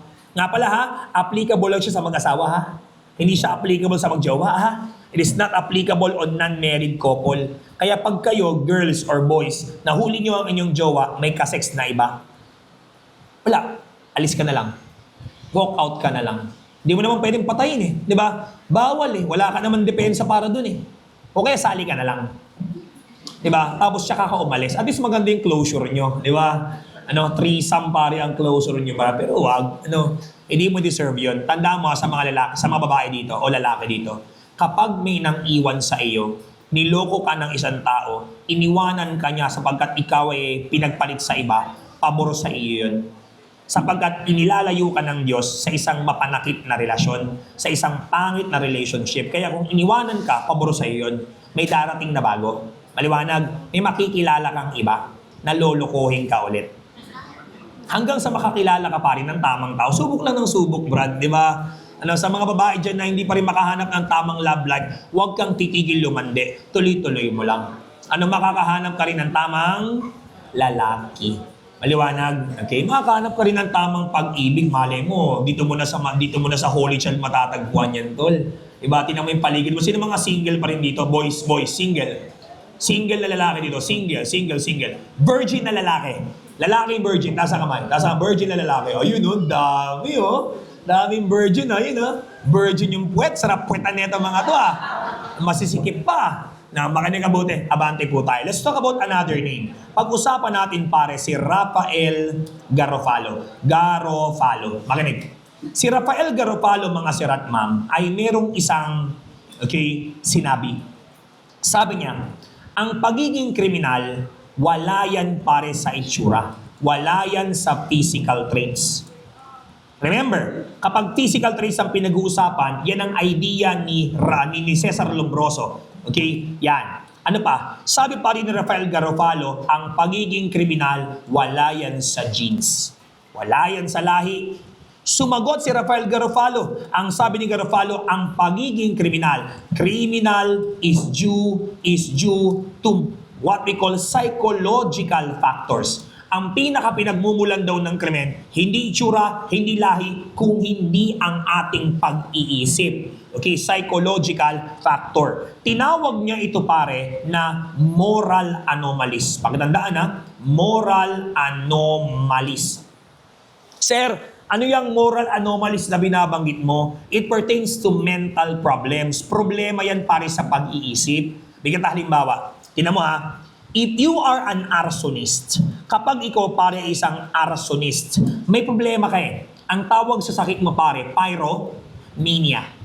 Kung ikaw naman pare ay thief, magnanakaw, may krimen ka o meron kang sakit pare, anong krimen? Ano ang sakit mo? Kleptomania. Okay? Kung ikaw naman ay rapist, nuknukan ka ng kamanyakan, may krimen ka o may sakit ka, tol, ito sakit mo, satyriasis. Tapikin mo nga yung barkada mong satyriasis dyan, tol. Nuknukan ng libog, nuknukan ng uwagan. Pati puno ng saging, babanatan. Diba? Wag, tol. Maliwanag na makinig kabuti. Listen. May mga babae rin ganyan Baka kala nyo lalaki lang yung ganyan. Tol, may mga babaeng nuknukan din ng L. Diba? Maliwanag. Araw-araw nagdi-DJ. Anong DJ? Wiki. Alam mo na, wiki. Nagdi-DJ, pare, gabi-gabi nang di-DJ yan, Brad. Okay? Ano pa? Alam niyo bang may mga tao, pare ko, na, what do you call this? Hindi nila mapigilan, brother, na makipag-sex sa bata. Sex with a child. May sakit yan. Ang tawag sa kanilang sakit, pedophilia. Have you ever heard it? May mga ganun, Mahilig bumanat ng grade 3, grade 5, ang pinakabatang na rape pare sa Maynila ay 4 months old. Grabe tol, no? Sabi ko parang, may mararamdaman ka bang desire sa isang 4 months old? Okay, maliwanag, parang napaka-sick, no? Sobra pare ko yung mayroon pa nga iba, puta, nakikipag-sex sa patay May ganun May ganyan tol, nakikipag-sex sa bangkay. Hinuhukay pa nga minsan. Nakalibing na nakalubong na brad Babasagin pa pare yung nicho, kukunin yung kabaong. Tapos pare, bebembangin pare yung bangkay. Ang tawag doon, necrophilia. May something talaga sa kanila. There's something wrong with them. Okay? Yung iba naman pare, nakikipag-sex sa matanda. Okay? Sex with old. Tapikin mo nga, talabitin mo nga yung barkada mong may jowang matanda. Tirador ng lola. Mahilig ka sa susong hanggang bewang. Diba? Imagine mo. Hanggang dito yung suso ng karelasyon mong lola. Ang ginagawa mo pagkatapos yung, di ba, pagkatapos yung magjugjugan, di ba, ang ginagawa mo sa lola, kasi hanggang bewang yung dedetol, nirolyo mo muna. Lola next time ulit, Kabila, tinituklop-tuklop mo muna. Tsaka wala naman sigurong gano'n, na magaling. Ang tawag yan, Rafael Garofalo's theory. Clear? Pasok tayo. Let's talk about this. Pag-usapan natin pare ang isa pang pangalan. The name is Enrico Ferri. Alam mo, sa lahat pare ng criminologists, I like Enrico Ferri so much. Siya lang pare ang makatotohanang criminologist. Alam mo, sabi pare ni Enrico Ferri, sabi ni Enrico Ferri pare, wala ang pagiging kriminal. Hindi yan. Ang pagiging kriminal ay wala pare sa itsura. Wala yan pare sa physical traits. Same with Garofalo. Wala yan kapatid, okay, sa tinatawag natin brother, okay, na genetic disorder. Wala yan sa genes. Ganon din naman, kinontra ni Enrico Ferri si Rafael Garofalo. Wala yan sa mga mental disorder. Ang sabi ni Enrico Ferri, ang pagiging kriminal ay nasa tinatawag natin, brother, na sociological factors. Pag sinabi nating sociological factors, environmental factors. Meron siya mga nakitang problema ng lipunan, kaya ka nagiging kriminal. Okay, kaya ka nagiging kriminal because there's something wrong. Okay, there's something wrong in the environment. Okay, anong kanyang mga nakita? Tingnan mo ha, unang-una. Nandito ang tinatawag natin tol na, okay, listen to me carefully ha. Yes po sir. Saan daw mamaya gusto mag-dinner, sir? Doon sa hotel o dito na? Sa hotel na lang siguro. Okay. Now, makinig ka buti. Listen, nandito ang tinatawag pare ko nating economic factors. Pag sinabi economic factors, financial insecurity. Totoo naman talaga, magpapalsikan pa ba tayo? Ang tao nagiging kriminal dahil sa kakulangan ng salapi. Yes or no? Yes, kahirapan, kawalan ng trabaho, maliit na kita. Okay? At ano pa sir? Political factors. Pag sinabi nating political factors, it pertains to social, okay, classes. Ito ang masaklap pare sa lipunan eh. Akala mo walang social class. Meron. Okay, ang ating lipunan tol ay nakadivide into social classes, di ba? Ano-ano yun, sir? Ano-ano mga social class? Upper class. Ano pa? Middle class. Middle class. Ano pa? Lower class. Sino dyan ang pinaka nagko-commit palagi ng krimen? Lower class. Wala eh, na nakakaranas pa rin ng kahirapan eh. Tama nga naman tol, hindi pulat dilaw tunay na magkalaban. Hindi kulay at tatak ang siyang dahilan. Hanggat mayroong hanggat marami ang lugmok sa kahirapan at ang hustisya ay para lang sa mayaman. Kaya sabi pa rin ni Bamboo, habang may tatsulok at sila ang nasa tuktok, hindi matatapos itong gulo. Tama naman talaga eh. Hanggat may mga tao pa rin nasa taas at hindi marunong yumuko at tumingin sa baba, hanggat may mga politikong kurakot, hanggat may mga negosyante kagaya nila Diskaya, grabe yung mga narinig niyo ba yung sa hearing? Si Diskaya bumili siya pa rin ng Rolls Royce kasi nagustuhan niya yung payong. Ibig sabihin, bumili lang siya ng sasakyan, hindi para sa sasakyan. Bumili siya ng sasakyan para ma-avail yung libreng payong. At yung sasakyan tol ay 40 million pesos. Okay, grabe tol no? At ang sasakyan ni Diskaya pare more than 30, 20 plus na luxury cars. Okay, nga pala, kapitbahay ko kapatid yung isang akusado. Ang pangalan ay Bryce Hernandez. Narinig nyo? Yun, kapitbahay ko siya pare. Same barangay kami, San Gabriel, Santa Maria, Bulacan. Diba? Nagbalik na siya pare ng 3 sasakyan. Talagang sising-sisi siya. Pinilik niya pare yung Lamborghini. Binalik niya pare yung, Ferrari niya. Pati may mga motor siyang big bike pare, ibabalik sa gobyerno. Kasi parang aminado siya na lahat yun galing pare sa pagnanakaw sa government. Kaya ang gagawin doon tol, ibibigay sa government, ipo-profit yan. Tapos pare isusubasta. Pag sinabi yung isusubasta pare, ito ay i-bid. Okay? From the highest bidder. Yung kikitain, magiging bahagi ng pondo ng gobyerno. Para bang pagsasaoli na rin, di ba? Itong Diskaya mo kung wala pang balak magsaoli eh. Di ba? Makinig pa rin mabuti. Totoo naman talaga nangyayari. Parang kanta lang pa rin ni Glock 9 yan na upuan. Di ba? Okay, naintindihan, nakakasabay. Ngayon, gusto ko sanang tingnan mo pare. Sa tatlong na pag-usapan natin, Brad, Lombroso, Garofalo at Ferri, gusto ko sanang tingnan mo, may nabasa kang free will?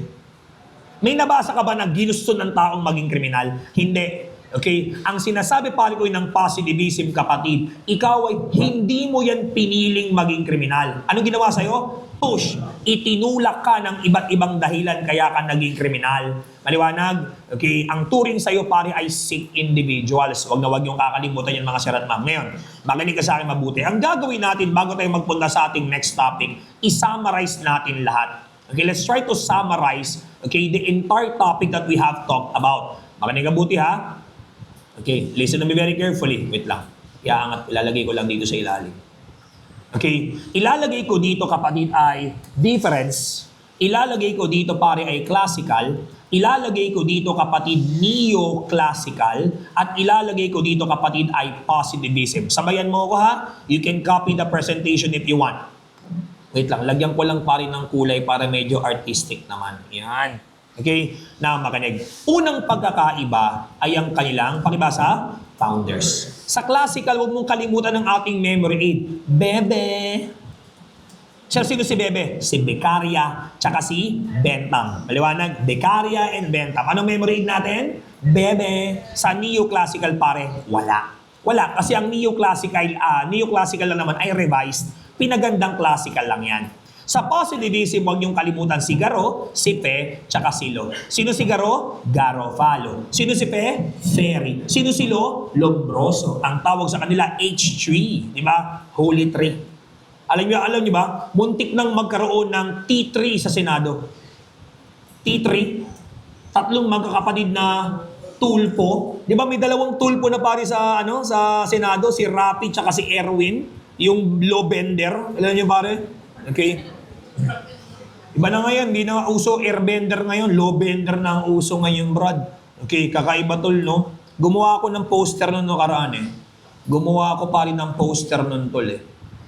Wait lang ah. Pakita ko sa inyo si Erwin Tulpo na, pangalan to? Low bender. Ay, wait lang. Meron akong ginawang member na siya ngayon pa rin ng matinding avatar eh. Member na siya pa rin ng Team Avatar. Okay, wait lang ah. Team Avatar. Nasaan na yun, tol? Nasaan na si Team Avatar? Yun, no? Tsaka ng angas, oh. Diba? Nakita mo, tol? Yan ang pare ko, the first law bender. Ibang klase ngayon, tol, eh. Napakanig kabuti. Magkaiba rin sila ng tinatawag na cause of crime. Ano ba ang dahilan kung bakit may krimen? Ang sabi ng classical, pakibasa, free will. Sumagot ang neoclassical, pakibasa, free will din. Pareha silang naniniwala sa free will eh. But in positivism, they believe in scientific factors. Biological, psychological, sociological, economic. Magkaiba rin sila ng tinatawag na assumption. Pag sinabi nating assumption, yung kanilang paniniwala. Ang sabi ng classical, ang sabi pare ko ng classical, makinig ka sa akin mabuti, ang sabi pare ng classical, free will is what? Letter A. Absolute. Lahat ng tao may free will. Sumagot ang neoclassical, free will is not absolute. Hindi lahat ng tao may free will. Sumagot ang positivism, all criminals are, letter S, sick. Naalala nyo kanina, may sakit ang mga kriminal. Sir, saan po ba nakatingin ang classical? Ang classical pare ay nakatingin sa tinatawag nating act. Walang pakialam ang classical sa kung anong klase ng tao ka. Ang iniisip lang pare ng classical, ano ginawa mo? At ang krimen ay may karampatang parusa. Let the punishment fit the crime. Sumagot pare ang neoclassical. Teka muna, check natin ang act. Pero i-check din natin pare ang, pakibasa, actor. Ano ginawa? At sino yung gumawa? Example ako yung judge. May dumating na kriminal. Sino yan? Anong kaso niyan? Judge, murder po eh. Sino ba yan? Ano ba meron dyan? Sir, baliw, psychiatric problem. May problema sa pag-iisip. By virtue of the power vested in me by the Republic of the Philippines and by invoking Article 12 of the Revised Penal Code, I declare you exempted for the crime you committed because of insanity. Diba? Okay, walang free will yan eh. Ayan, sino yan? Sir, ang nagko-tep ang kinumit eh. Sino ba yan? Sir, bata, 13 years old. I invoke Republic Act 9344, exempted. Di ba? Wala tayong magagawa eh. Yun ang sinasabi. Ano ginawa? Sino may gawa? Unlike sa positivism, nakatingin sila pa kanino? Kay actor. Sino gumawa? Kasi ang pinag-uusapan dito, ang mga kriminal, may tama ang pag-iisip. Kaya kung tatanungin ka sa board exam, what is the purpose of penalty? Okay? Ang tamang sagot, pag pinag-uusapan natin pari ang tinatawag nating classical, letter R. Come on. What is the purpose of penalty in classical, letter R? Retribution. Thank you. Sa neoclassical, what is the purpose of penalty? Letter E. Exemption. Or, ano isa? Letter M, mas mababa ang parusa? Mitigation. Mitigation. Samantalang dito, atang inang may sakit yan, huwag nating parusahan. Tulungan nating magbago. Treatment, alisin natin ang masamang ugali. Rehabilitation. Yan na. Kompleto na tol ang ating tinatawag pare na classical, neoclassical at positivist. Yung pinag-usapan natin ng buong tanghali pare, eto lang yun. Okay? Kaya naman palang i-summarize. Nandiyan na lahat ng mga bagay-bagay na dapat mong matutunan. Clear? Nanawaan? Nakakasabay? Sige po. Don't worry, I'm going to give a copy of my presentation sa inyo. Okay, kanino kayo papasa? Meron ba kayong USB, flash drive? Okay, ayan, meron ka sir. Ayan, tapos pasa mo na lang sa GC nila, di ba? Para lahat kayo ay meron. Ngayon, pasok tayo para sa part number 2 ng ating discussion. Ang tawag dito kapatid ay crimes and criminals. Nga pala ha, with your permission and with your indulgence, since nag-start ako ng 9:30 na, can I ask if I can extend until 5:30 or 6? Okay lang ba? Para ma-cover ko lang lahat ng topic. Okay lang ba kapatid? Bukas simula tayo ng alas 8 hanggang alas 5. Babawi lang ako ng oras ngayon kasi late akong dumating eh. Okay? Is that okay with everybody? Okay lang? Ayan. Bango ah. Ang may kalikasan dito tol, no? Bango tol. Fresh. Pero pag tanghali pare, parang BGMP, no? Init talaga Brad, pero sanayan lang yan tol. Na makinig ka buti, laban tayo. Sir, what do you mean by crime? Ano bang ibig sabihin sir ng krimen? Alam mo ang criminology pare, pag tinanong mo, what is crime? Tangina, alam na alam ng krim yan.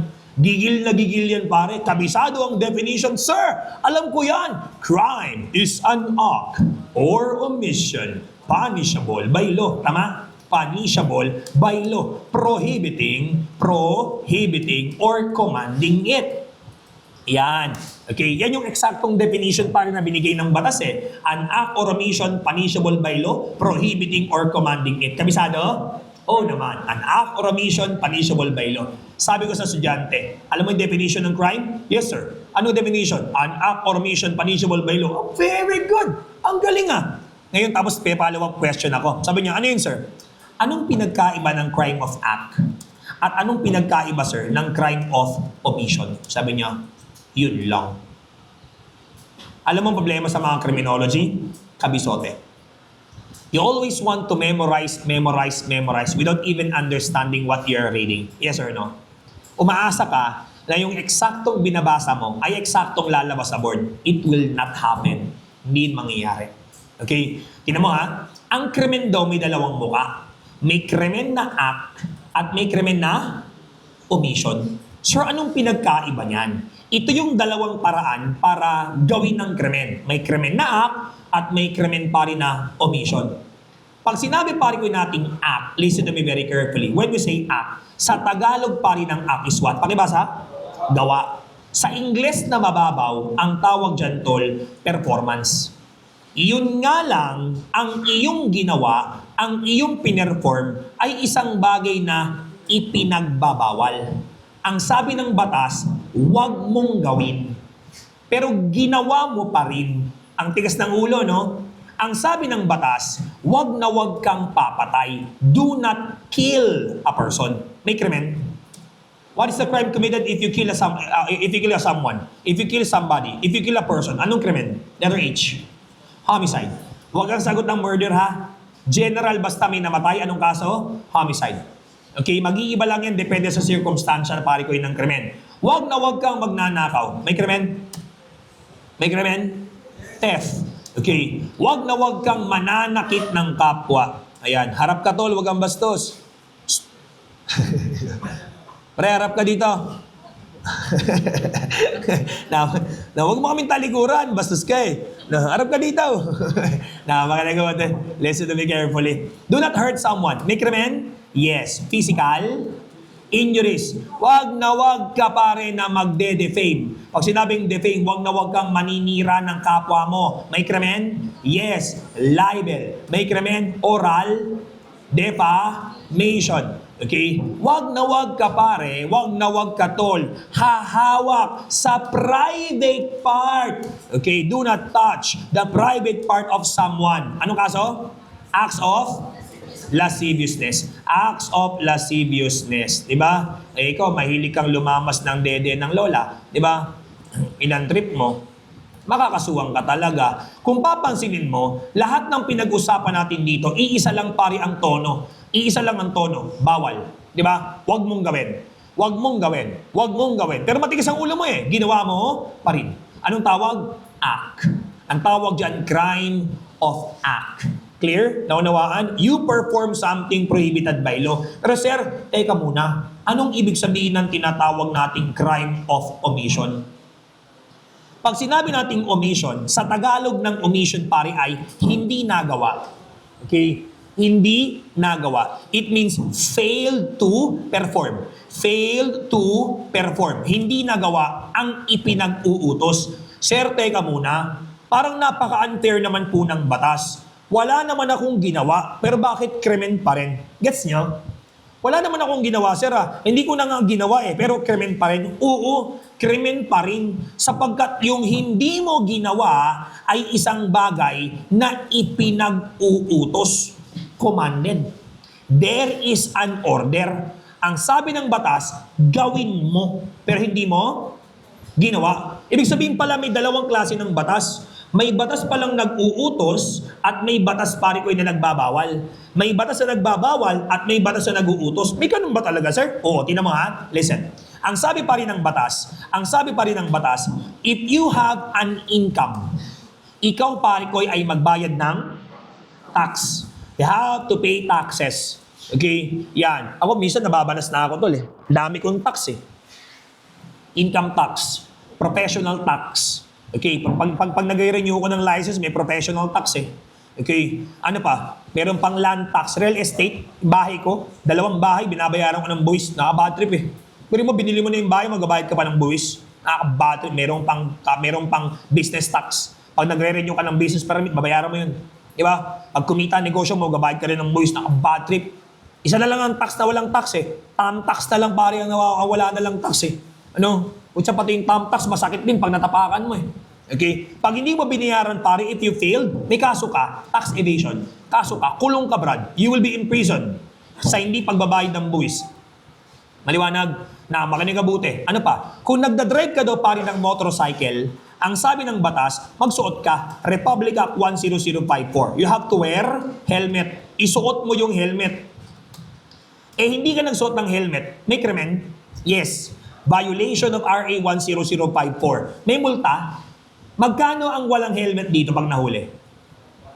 1,000? 1,500? 1,000? 1,500? Laki rin pala, no? Ito pa isa. Ang sabi pa ng batas, kung nagmamaneho ka ng motor vehicle na 4 wheels pataas, you have to follow Republic Act 8750. Ang tawag dito, you have to fasten seatbelt. Magsuot ka pa rin ng seatbelt. Hinuhuli sa amin yan sa Manila, ha?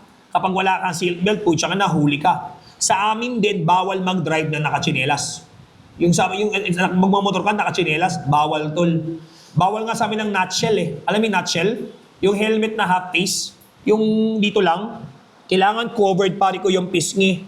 Kahit yan pare half face, kailangan covered pare yung tenga at pisngi. Kaya bawal sa amin ng ganun. Okay? If you will try to notice pare, may dalawang klase pare ng krimen. May krimen tinatawag na krimen kapag ito ay iyong ginawa. At may mga krimen na tinatawag na krimen dahil sa hindi mo paggawa. Kaya lumalabas pare, ang batas, 2. May batas kapatid na nagbibigay ng prohibition at may batas na nagbibigay pare ng, pakibasa, command. May batas na nagbabawal at may batas paring nag-uutos. Ulitin ko ha, may batas pare ko na nagbabawal at may batas na nag-uutos. Kaya may dalawang klase ng krimen.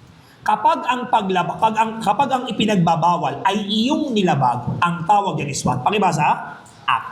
Kapag ang ipinag-uutos ang iyong nilabag, ano tawag?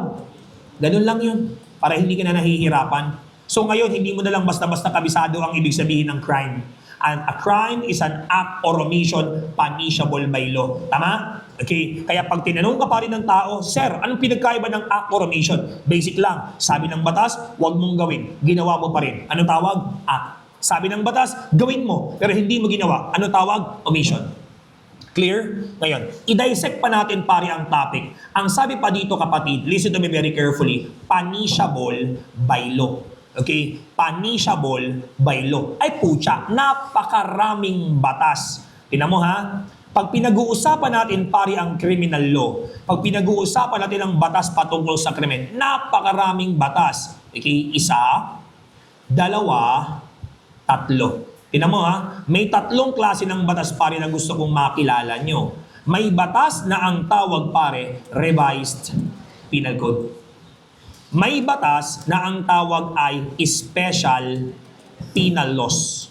At may mga batas na ang tawag ay ordinances. Gets nyo? Now, sa revised penal code, mababasa mo ang mga krimen sa book 2. Wala sa book 1 ha. Wala pare ko sa book 1 ang krimen. Lahat ay nasa book 2. Lahat yan mula title 1 hanggang title 13. Treason, rebellion, espionage, sedition, piracy, mutiny, coup d'etat, bribery, malversation of public funds, lahat, robbery, theft, okay, estafa, physical injuries, murder, homicide, parricide, infanticide, death under exceptional circumstance, abortion, lahat, okay, physical, slight, less serious, ano ba? Serious physical injuries, mutilation, name it hanggang dulo, putang ina. Ang dami nun, tol. Lahat yun pare nasa book 2. Ang mga special penal laws ay mga klase ng krimen na bababasa mo sa RA. Ano yung RA? Republic Act. EO. Ano yung EO? Executive Order. And PD. Ano yung PD? Presidential Decrees. Klaro? Yan. At pag sinabi natin pare ko na ordinances, ito yung mga tinatawag pare ko nating laws of LGU. Batas pare ko ng tinatawag natin na LGU. Ano ba LGU? Local Government Units. Local Government Units. Okay? Now, makinig mabuti. Magbibigay tayo halimbawa. Example. Kung ang pinag-uusapan natin ay murder, homicide, theft, robbery, okay, rape, physical injuries, okay, physical injuries, di ba? Yan. Ang tawag sa mga yan, mga krimeng matatagpuan sa RPC. Okay?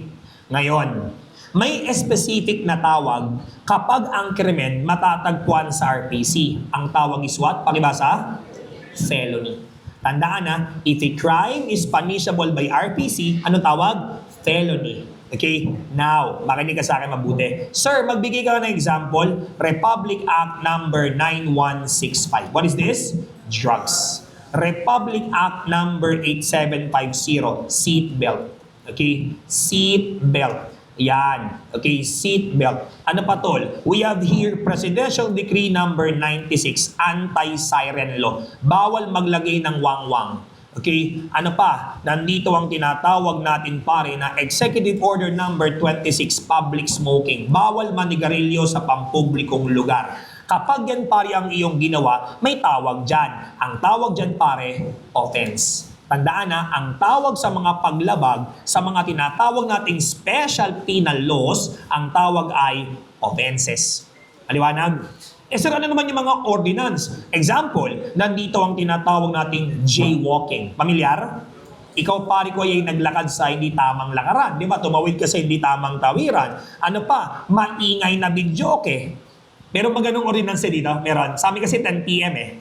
Okay? Ano pa? Nandito ang tinatawag nating curfew. Okay? Ano pa? Nandito ang tinatawag pare ko nating noisy muffler. May mga ganyan, ano? Bawal sa amin pare ang maingay na muffler. Sa inyo ba? Pwede? Bawal sa amin to Noisy muffler. Wait lang, litang ko lang para magkasya. Noisy muffler. Okay, na makinig mabuti. Listen to me very carefully. Noisy muffler. Ang tawag sa mga gantong klase pare ng krimen, kapag ang nilalabag mo ay ordinansa, ang tawag dyan tol, infraction. Tandaan na, we are calling it as infraction of law. Okay? Kaya pare madaling tandaan to, Brad. Okay? Anong ibig sabihin ng crime? Ano ulit ibig sabihin ng crime kung nakikinig ka sa akin kanina? What is crime? Crime is an act or omission punishable by law. Yan. Ang tawag dito general. Yung batas na binabanggit dito kapatid, general yan. Okay? Kaya kung gagawin kong specific yan, tinan mo ha, kokopyahin ko to tropa, tapos ilalagay ko pare ko dito sa baba. Ang mangyayari, an act or omission, punishable by a specific law. In this case, gawin nating RPC. Puta. Hindi na yung crime. Anong tawag dyan? Felony. Guess mo na? Palitan ko, an act or omission punishable by SPL. Hindi na yan pare krimen. Anong tawag dyan pare? Very good. We are calling it as what we call offense. Palitan ko, putyang ina, an act or omission punishable by ordinances. Anong tawag dito? Infraction. Infraction. Pag nagkamali ka ba dyan, ewan ko na lang. Okay? Okay tayo? Nakakasunod? Di ba, madali lang tol, may pattern naman eh. Okay, an act or omission punishable by law. Palitan mo lang pare yung law ng iba pang klase ng batas. Ang tawag dyan pare is none other than infraction. Okay, kapag naman pare ordinance, kapag naman felony, a revised penal code. Kaya tol, gagawa ko ng tanong sa board exam. I'm gonna create a question. What crime according to legal classification does piracy belongs? Okay, tingnan mo ha. Letter A, crime. Letter B, felony. Letter C, offense. Letter D, infraction. Pag-isipan niyo mabuti.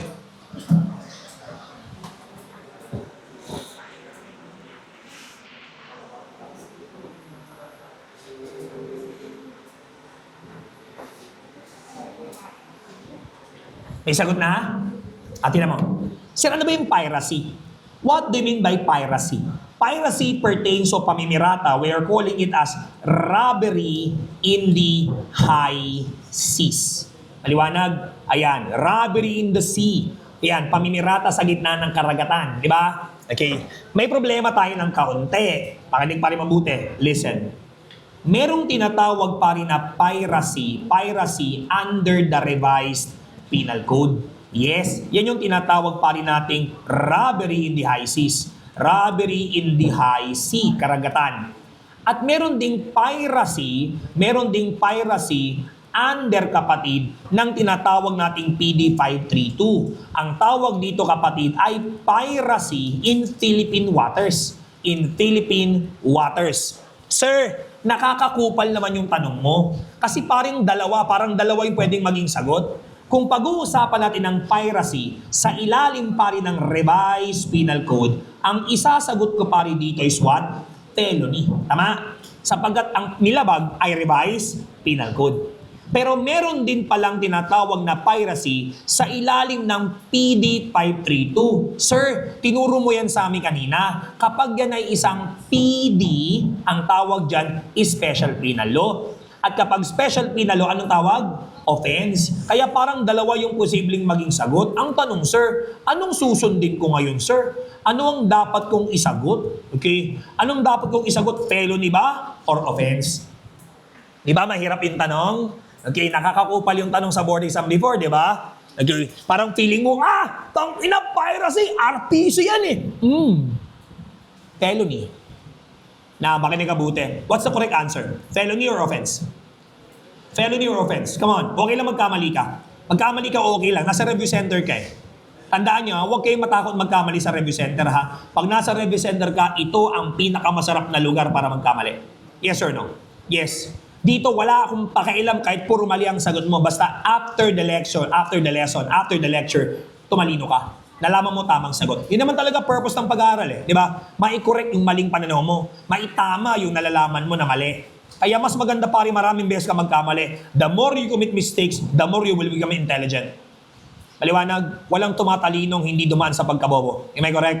Yes. Kaya okay lang, tanggapin mong tanga ka. Sinong aminadong mahina dito sa college? Medyo mahina nung kolehiyo. Medyo mahina. Thank you so much for being honest. Tatalino ka pare. Papasa ka sa board exam. The first step towards achieving your dream, tanggapin mong mahina ka. Promise.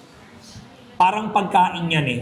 Hindi ka mabubusog kung di mo muna pare ko tinatanggap na nagugutom ka, 'di ba? No, tanggapin mo munang gutom ka para makakain ka ng masarap. Diba? Now, makinig mabuti. Listen to me very carefully. Ang tamang sagot pa rin dito, Brad, is none other than felony.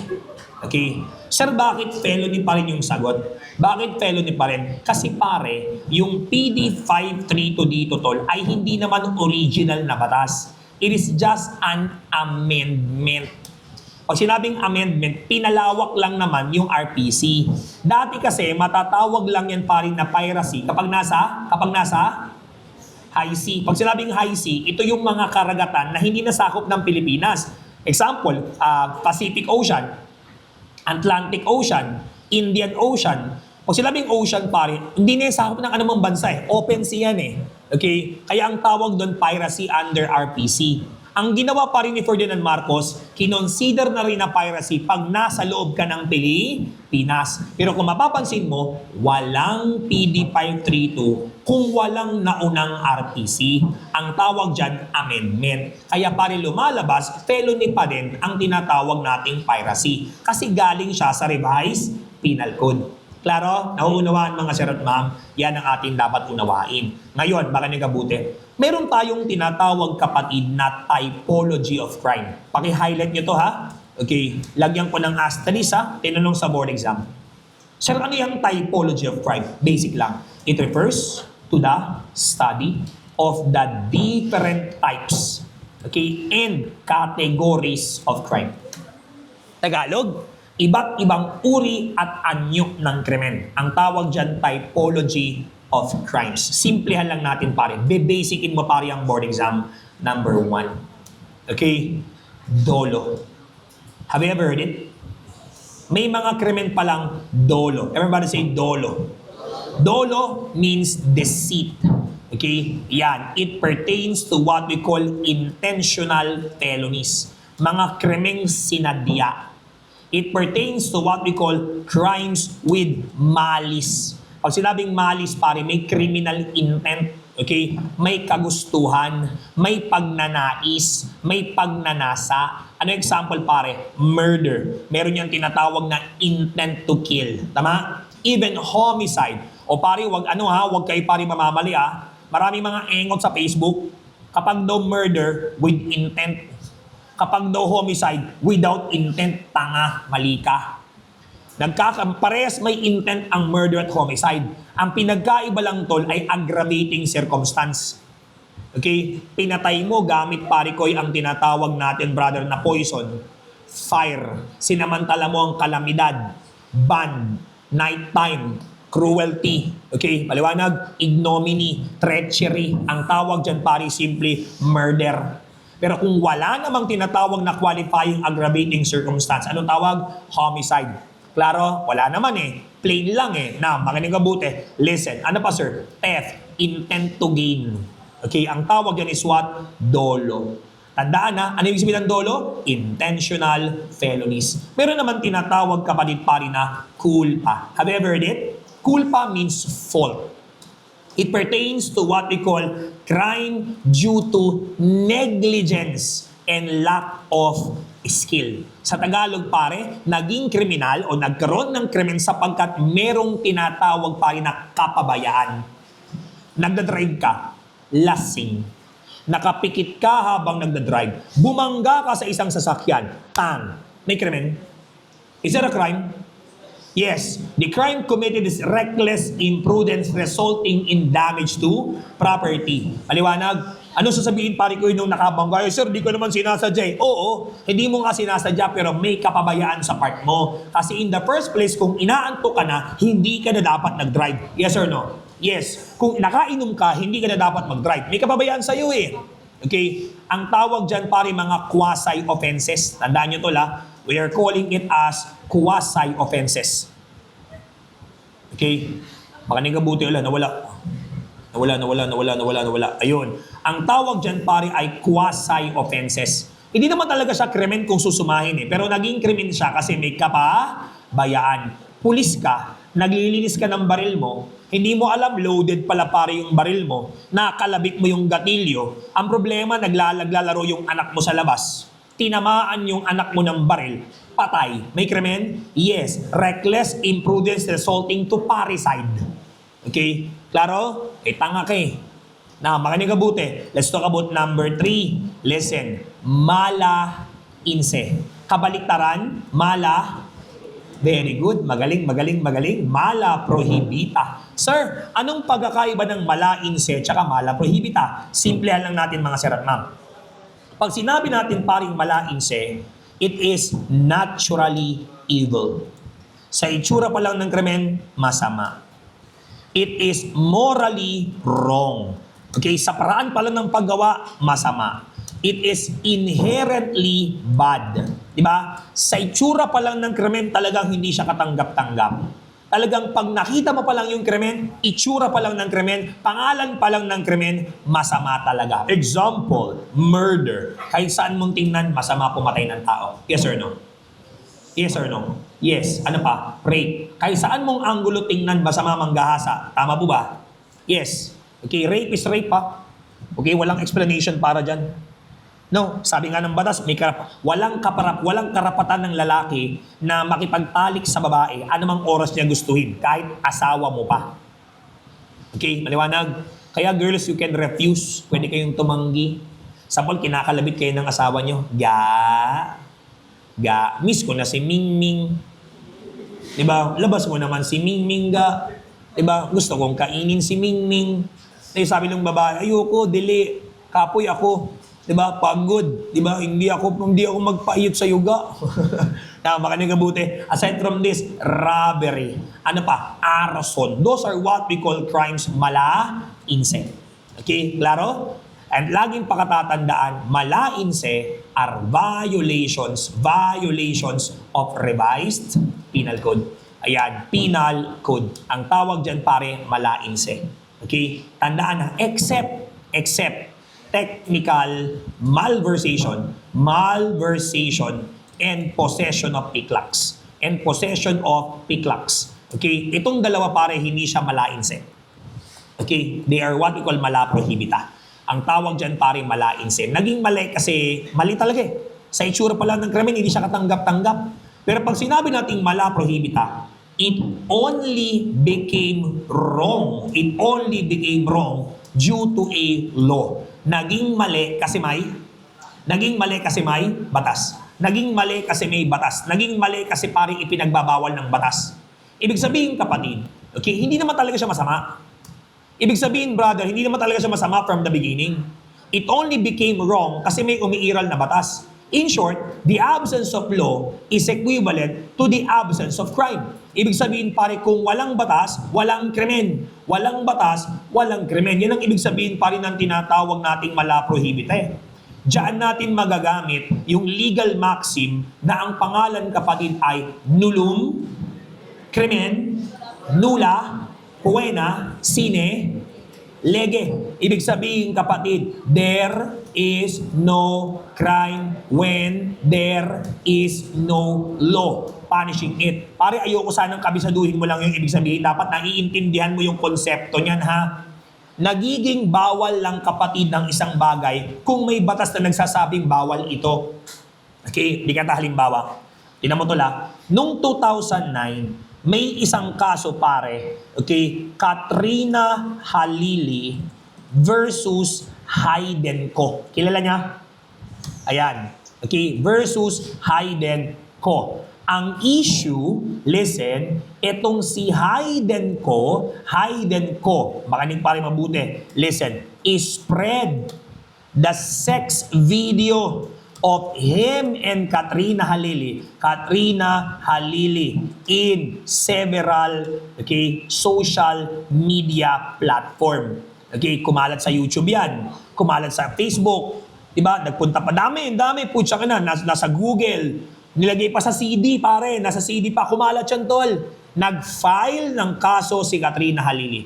Katrina Halili filed a case in the office of the prosecutor. Alam mo pare, paglipas lang ng ilang araw, the prosecutor dismissed the case. Bakit kaya?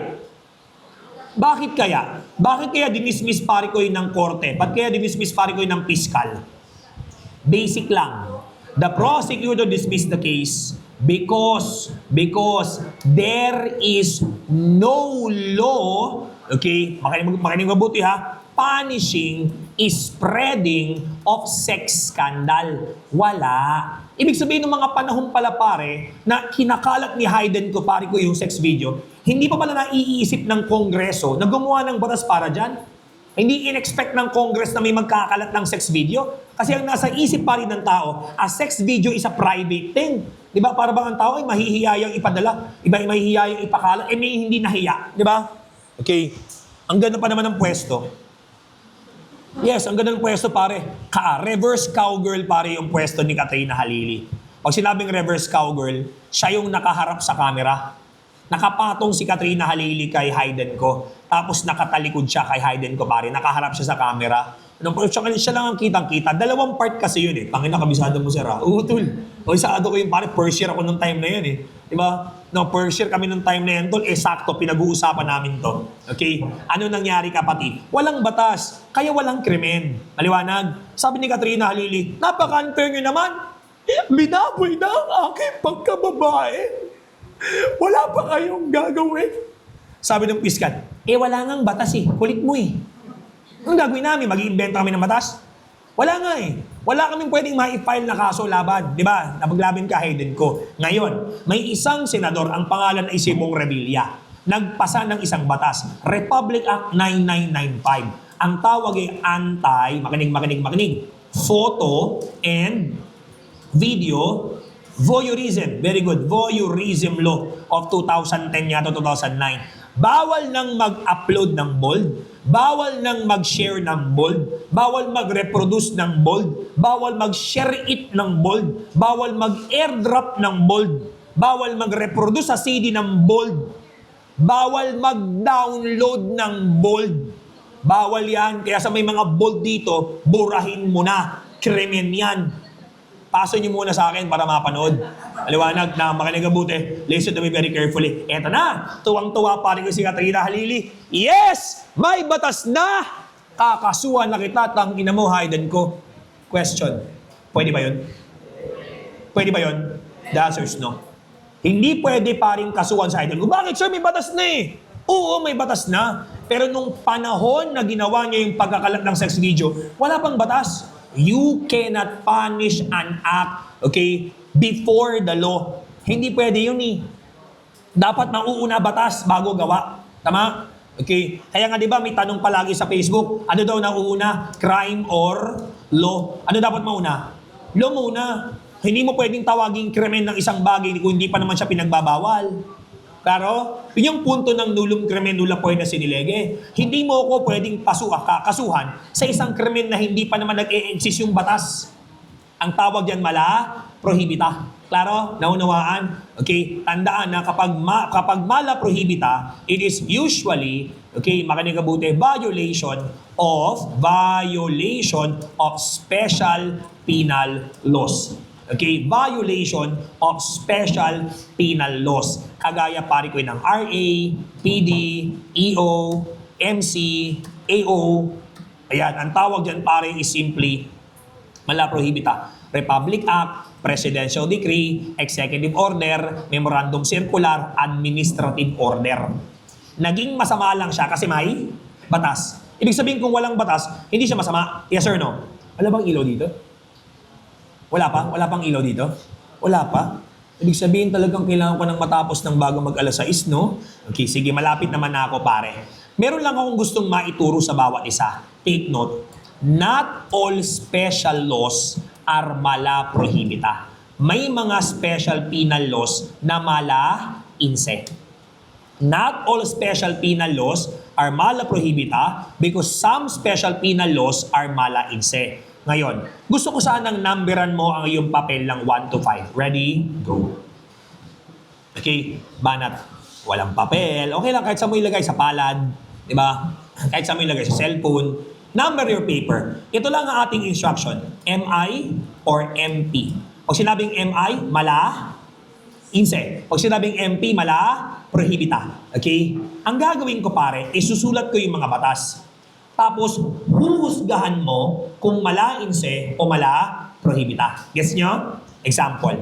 Republic Act 9262, also called as the Anti-Vowsy Law of 2004. Sa'yo kaya, ano kaya pananaw mo? Yan ba'y mala-inse or mala-prohibita? Number 2, Republic Act 6539, also called as the Anti-Carnapping Law. Number 3, Republic Act number 8749. Ang tawag dito, Clean Air Act.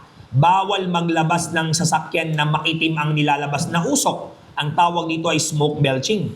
Smoke belching. Smoke belching. Yan. Okay, now, ano pa? Number 4, Presidential Decree number 96. The Anti-Blinker and Siren Law. Bawal maglagay ng wang-wang. Okay, maliwanag. Ano pa? Nandito pa rin ang number 5, PD 533, the Anti-Cattle Rustling Law. Bawal magnakaw ng baka, kalabaw, tupa, kambing. Okay, Anti-Cattle Rustling. Dagdagan ko pa, number 6, Executive Order number 26. Ang tawag dito, the Anti-Public Smoking Law. You have 1 minute. Go. Lagay mo lang, MI ba yan? Mala-inse. MP ba yan? Mala-prohibita. Guess yung instruction ko? Did you get my instruction? Go. 1 minute.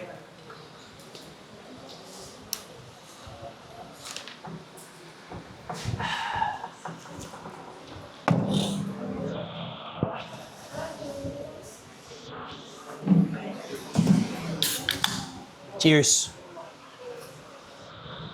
Beer to. Okay lang. Ayos lang. Cheers tayo. Habang kayo ay nagsasagot.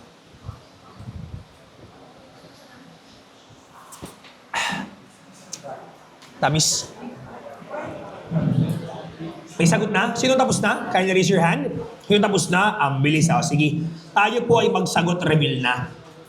Okay. Check your own paper Check your own paper.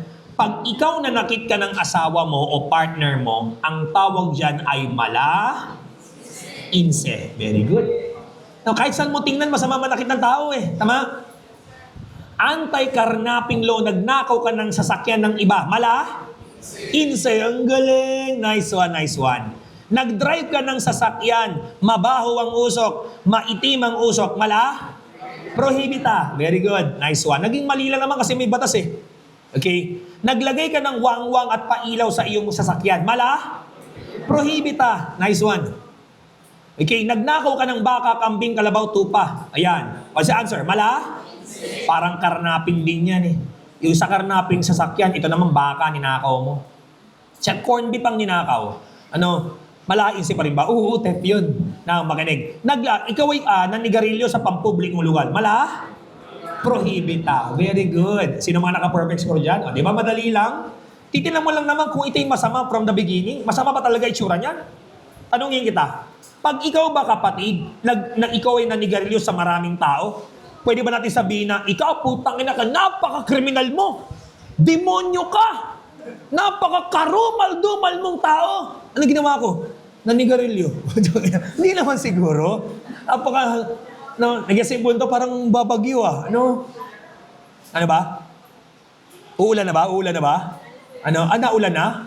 Wala lang, mahihinto rin yan. Okay, makinig mabuti. Anong number na tayo? Number 5? Okay, number 5. Makinig mabuti. Mabilis lang to, Brad. Number 5. Nandito ang tinatawag nating acquisitive crime. Ang tatandaan mo lang pag sinabing acquisitive, ang keyword natin dito is what? Pakibasa? Acquire. Material gain. Ayan. Nagkapera ka.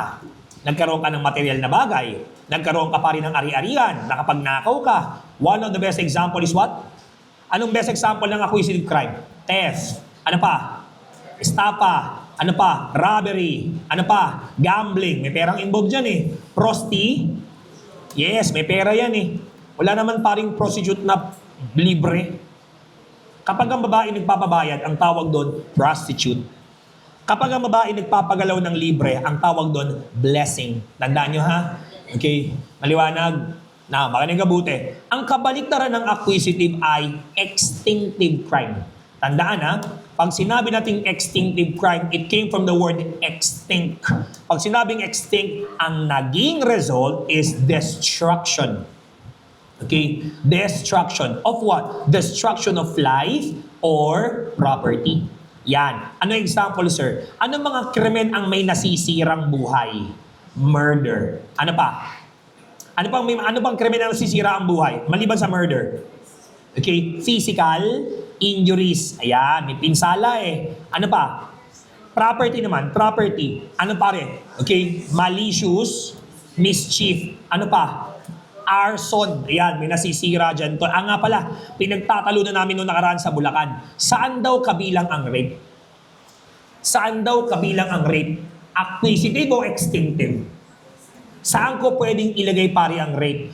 May nagtaas ng kamay. Sabi ng saksiyan ko, Sir, acquisitive yan. Kasi nagkaroon ng game. Sabi ko, anong game? Nasarapan siya, sir eh. Nag-enjoy eh. Nilabasan eh. Nakaraos. Acquisitive yan. Sabi ng isang estudyante, hindi sir, yan po ay extinctive. Sabi ko, bakit? Sir, may nasira po eh. Nasaktan po ang katawan ng biktima. Nasira po ang kanyang nasira ang kanyang mental, di ba? Mental health. Kaya pare, anong tamang sagot? Acqui o XT? Very good. Ang tamang sagot ay extinctive. Diyan yung kabilang pare. Rape. Next, number 7. May mga krimeng tatawagin nating instant crime.